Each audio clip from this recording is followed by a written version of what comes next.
Okay, for the digestive system, I went ahead and drew these steps. First, food, as far as food digestion goes, we have this salivary glands which secrete the saliva that contains the enzymes that initiate the breakdown of carbs. When the food does enter the mouth, the mechanical breakdown of food begins. Also, the beginning of the digestive of carbs. Then food goes down into the pharynx that connects the mouth to the esophagus.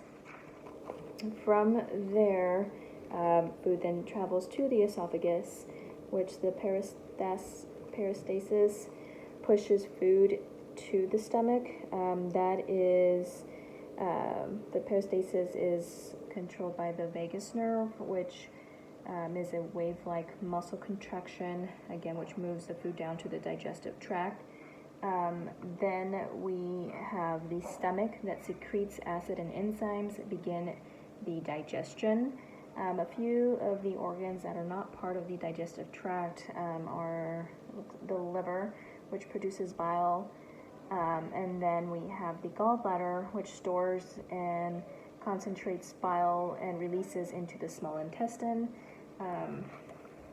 So here we have the liver, there is the gallbladder, and then there, which is where the stomach is, there, that white part is the pancreas. The pancreas produces and secretes pancreatic juice containing digestive enzymes and biocarbonate ions into the small intestine. So then as the food then goes from the stomach down to the small intestine, this is where the food and bile of the pancreatic juice mix, which is a final enzyme breakdown of food. This is where the main site of nutrients is absorbed. Then in the large intestine, so here we have the small intestine, and then here all the way around is the large intestine. There, water is absorbed and electrolytes to form the feces. Then it is traveled down into the rectum, where it regulates elimination of the feces, and at the end we do have the anus. Then for the stomach and the linings, I have the very beginning is the cardiac sphincter, which are these two little areas here. They're just valves of the lower end of the esophagus that prevents backflow of the stomach and continence back into the esophagus. And then at the top here we have the cardia, where food and liquid pass. Then we have the fundus, which stores gas produced during digestion, which then again moves food into the small intestine. And then we have the pylorus, which is the lowest portion of the stomach. It is connected to the small intestine by the pyloric sphincter, and then we do have the pyloric sphincter at the very end of the stomach that connects the stomach to the small intestine. Now, with the small intestine, we do have the duodenum, which is where most digestive takes place, so at the very top. And then as we go down, we go into the duodenum. This is the second part where digestion does end and absorption begins. And as we travel all the way down, we find ourselves in the ileum.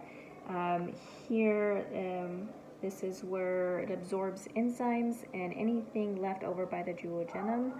Kind of made a little, so this is the small intestine, this is the villi and the microvilli. The microvilli are just the small little fibers around the villi. These here increase intestinal absorption and nutrients in the lumen. And then ending with the large intestine, I do have, starting at the beginning, we have this cecum, which is a pouch-like area, opening of the ileocecal valve, and then we are traveling up to the ascending colon, which food residue in the cecum flows upward on the right side of the body, and then we go into the transverse colon. This is where extraction of water and nutrients from the digested food or materials that pass through the digestive tract. Then as we move downward, we do go into the descending colon. This is where it stores and remains the digestive food that will be emptied into the rectum. Then we have the sigmoid colon. This is where the S-shape segment that terminates into the rectum, which then will produce the feces down into the rectum and then out the anus. And then here, I did put out a section here, which is the mesentery. I don't know if I said that correctly, but this attaches the intestines to the wall of the abdomen. I also did note that on my small intestine as well.